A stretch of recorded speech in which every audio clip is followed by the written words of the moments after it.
Hello guys, আপনারা কেমন আছেন? আপনারা দেখতেছেন এখানে দোকানপাট চারিদিকে, এখানে একটা বোতল, এখানে হাঁটতে যাইতেছে অনেক মানুষজন। এই আমার ছায়া দেখতেছেন আপনারা, আর এখানে একটা মাইয়া খাড়াই রয়েছে। এরপর এই এখান দিয়ে একজন বই কি জানি করে।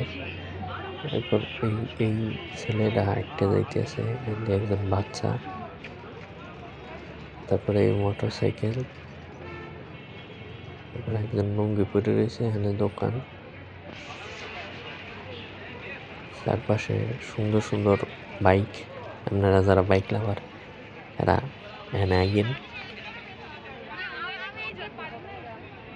তারপরে একজন ছুটে খাড়াই রয়েছে, নিজে যাইতে আছে।